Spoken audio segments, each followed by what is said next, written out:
গুৱাহাটীৰ ভিতৰতো এইবোৰ কি সৰু সৰু গাঁও। এইখন হ'ল ষ্টেডিয়াম সৰুসজাই, আৰু ইয়াৰ মই পিছফালে আছো। ঠিক এই যে ইহঁতে খেলি আছে, ইহঁতে যে এইবোৰ খেলি আছে, আমি সৰুতে কি বনাই খেলিছিলোঁ না, বাঘ হৈ উঠিলোঁ আমিও।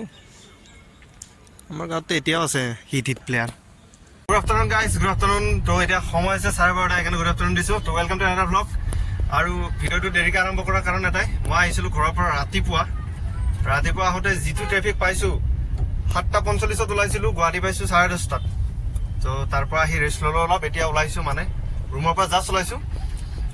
তো ওলাই কেতিয়াবা এই এনেকুৱা লাগে, এই স্কুটিবোৰ যে যাই আছে ন, দৰজাখন অলপমান খুলি দিলে যাতে সিহঁতে ভিতৰতে সোমাই আহিব।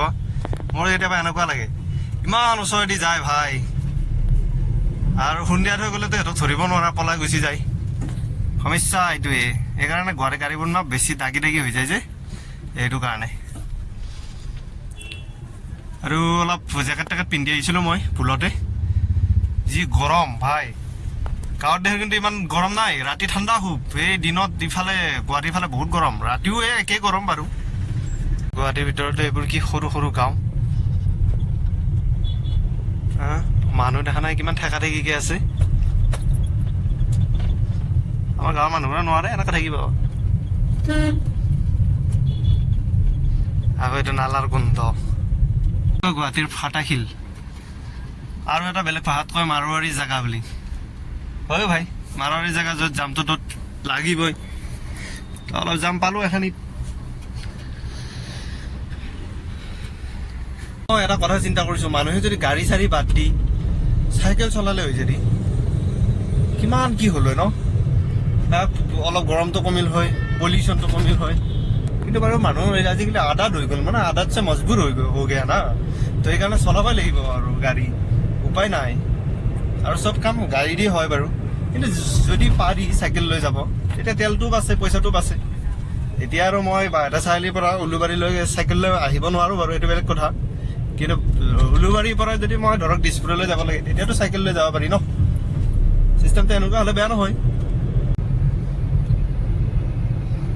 ব্ৰিজকেইখন হোৱাৰ পৰা অলপ ট্ৰেফিকটো কমিছে, কিন্তু এই ব্ৰিজকেইখন পাৰ হৈ ন, যিটো আমি আদাবাৰী তিনিআলি পাম যেতিয়া, মই দেখাই আছোঁ, তাৰ পৰা এনেকুৱা ট্ৰেফিক পায়। এইটো টাইমত নাপাব পাৰোঁ, কিন্তু গধূলি টাইমত ন, বা আগতকৈ বেছি ট্ৰেফিক পায়।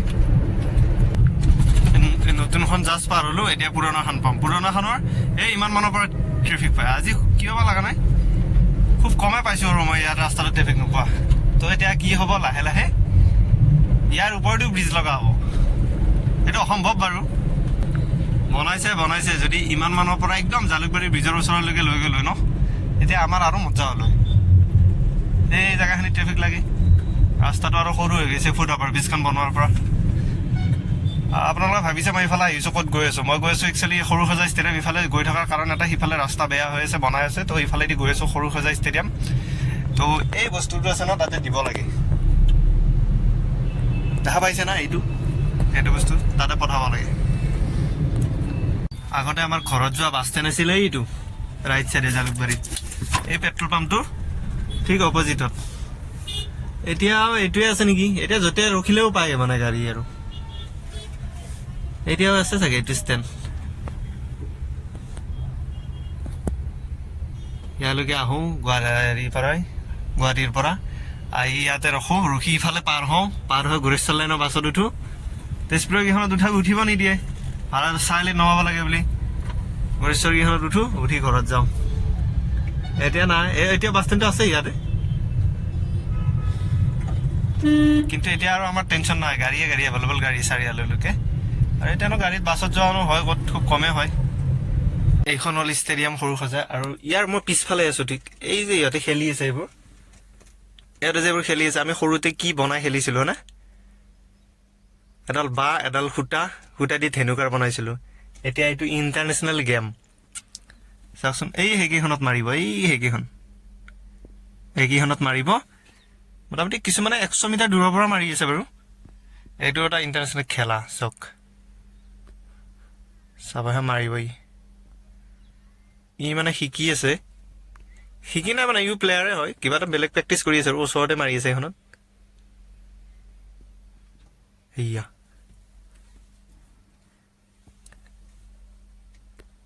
তাৰ পৰা মাৰিব লাগে, তাতে এম কৰি একদম মাজত, এই মাজত পেলাব লাগে। এইটো ৰেড কালাৰ হৈছে যে সেইটো।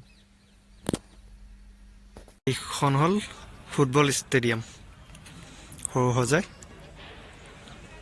বা খেলো ইণ্ডিয়াৰ ষ্টেজ বনাই আছে ইয়াতে। ষ্টাৰ্ট হ'বই নহয় খেলো ইণ্ডিয়া। ইয়াতে প্লেয়াৰবোৰ খেলি থাকে আৰু আমি তাতে দৰ্শক হৈ চিঞৰি থাকোঁ। প্লেয়াৰবোৰৰ মাথাত কিন্তু কি ঘূৰি থাকে বা হে। এই লাইট ষ্টেচন, তাৰ পৰা ইয়াতে পোহৰ পায়। এইটো এটা কম লাইট হ'ব নালাগিব। ইয়াতে ষ্টেজ বনাই আছে খেলো ইণ্ডিয়াৰ। গলকিপোষ্ট আছিল ইয়াতে, বৰ্তমান সূতা উঘালি আছে। আৰু এইটো এটা ইয়াতে।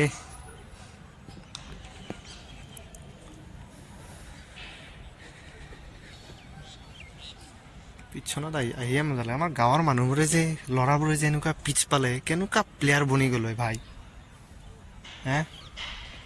আমি তাতে ক'ত নাৰাদলৰ মাজত খেলি থাকোঁ। এনেকুৱা পিছত যদি আমি খেলিব পাৰিলোঁ সৰুতে, বাঘ হৈ উঠিলোঁ আমিও। আমাৰ গাঁৱততো এতিয়াও আছে হিট প্লেয়াৰ।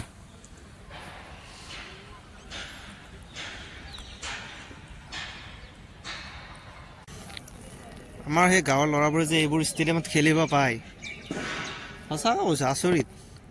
বাঘ হৈ ওলাব এই নাৰাতলৰ মাজতে। কি খেলে হে, কি ফুটবল, কি ক্ৰিকেট। এইবোৰ পিচ সদা সঁচাকৈ দেই মিছ কৰিছে দেই, স্পেচিয়েলি ফুটবলৰ কাৰণে ন। তো ইয়াতে থাকে আপোনাৰ, ইয়াতে হ'ল ড্ৰেছিং ৰুম, আৰু ইফালে এটা পাৰ্টি বহে, ইফালে এটা পাৰ্টি বহে, আৰু মিডল হ'লেই মানুহকেইটা খাৰা হৈছে যে,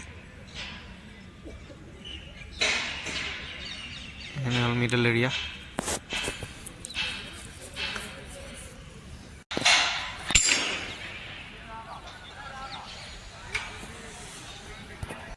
ষ্টেডিয়ামৰ পৰা ওলাই আহিলোঁ বাৰু, আন্ধাৰ হৈছে অলপ। মোৰ ওপৰৰ লাইটটো কিবা বেয়া হৈছে নে কি হৈছে, এবাৰ জ্বলে এবাৰ নজ্বলে। তো এতিয়া গৈ আছোঁ মই ৰাজগড়ৰ ওচৰলৈ। মানে ষ্টেডিয়ামত গৈছিলোঁ, কিবা এটা বিশেষ কামত গৈছিলোঁ। তো তাৰ পৰা এতিয়া আহিছোঁ ৰাজগড়লৈ। ৰাজগড়ত চাহ একাপ খাই লগ পাইছোঁ ৰ'ব। মই ভাঙাগড় পাইছোঁহি। চাহ খাবলৈ হ'লে ভাল চাহ লাগে। মই কৈছোঁৱে নহয়, আজি ভিডিঅ'টোত চাইছে চাগে। সেনেকুৱা চাহ ক'ত বিচাৰি গৈ আছোঁ। এই এইবিলাকত মানে কি জানে, বনাই থৈ দিয়ে ফ্লাস্ককেইটাত। চালা হেৰি গৰম পানী খোৱা নালাগে। এই সৰু ষ্টেডিয়াম, এইটো সৰু সজাই ষ্টেডিয়ামখন ন, এই আমাৰ ক'ৰবাত গাঁৱত হ'ব লাগিছিল ন। ল'ৰাবোৰে ষ্টেডিয়ামখনৰ পৰা নগ'লে হয়। ল'ৰাবোৰতো বাদ দিয়ক না, ময়ে নগ'লো হয় কিজানি। ৰাতিপুৱা উঠি তাতে গ'লো হয়, আকৌ গধূলি একদম পূৰা একদম মানে কি আৰু ক'লো আৰু, মানে কিবা বেলেগ আৰু দিয়ক, বুজাব নোৱাৰি আৰু।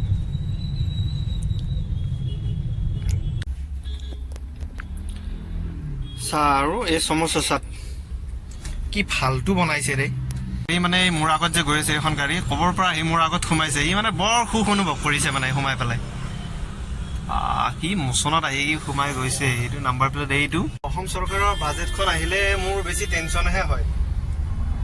কাৰণ এই বাজেট বছৰত যে মানে কিমান কি খৰচা, কিমান কি মানে ঘোষণা কৰিব আৰু, মানে কিমান চাকৰি বা কিমান নতুন নতুন আঁচনি, এইবোৰ ঘোষণা কৰিলে মোৰ টেনশ্যনে হয়। কাৰণ আৰু বা আমাৰ পকেটৰ পৰা কিমান পইচা যায়, কিমান বা নিয়ে চৰকাৰে। কাৰণ এইবোৰ যে দিয়ে, এইবোৰতো আমাৰ পকেটৰ পৰাই নিব ন, সেইটোৱে এটা টেনশ্যন হৈ যায় মোৰ। তো এতিয়া বাজেটত ঘোষণা কৰিছে 31টা কিবা বৃহৎ ডাঙৰ ঘোষণা। মই টাইম এইটো চাইছিলোঁ নিউজটো, এতিয়া আগতে শুনি আহিছিলোঁ। ভাই 31টা ঘোষণা শুনিব নোৱাৰিলোঁ মই। 5 মিনিটমান নেতি সেইটো বিগ ব্ৰেকিং নিউজ বকি থাকোঁতেই গ'ল। তাৰপিছত মই বোলো বাদ দে, শুনি লাভ নাই। নহ'লে লিচাখন ওলাব গমেই পাম। এনেও আমাৰ পকেটত ধন যাবই, যাব দে আৰু। তো গাইজ ৰুম অভিমুখে আহিছোঁ ৰ'বচোন। বাইকখন একবাৰ ষ্টাৰ্ট দি চাব লাগিব। মোৰ বাইক নহয় বাৰু, বেলেগৰ বাইক। ৰাতিপুৱা লৈ যাম, ৰাতি নহয় ৰাতিপুৱা লৈ যামতো। এতিয়া ষ্টাৰ্ট দি অলপ চাওঁ কি হৈছে কি নহৈছে। গৰম লাগিছে দিয়ক। মই ভাবিছোঁ সন্ধিয়া অলপ ঠাণ্ডা পাম নেকি, জেকেটটো পিন্ধি লৈছিলোঁ। গৰম লাগিছে দিয়ক। ৰ'ব, এইখন আৰু এমফিলখন মানে এটা বস্তু প্ৰব্লেমহে বুজিছে না, ষ্টাৰ্ট নহয় সহজে। ঠাণ্ডাৰ দিনত বৰ দিগদাৰ।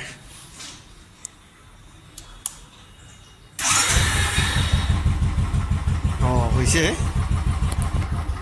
এই বন্ধ হ'ব চাবচোন দেখিছে না অলপ টাইম এনেকৈ থ'ব লাগিব তাৰপিছত এই ষ্টাৰ্ট হ'ব বেটেৰীটো বহি যায় নেকি ঠাণ্ডাৰ দিনত গম নাপাওঁ সেইটোৱে মেটেলটো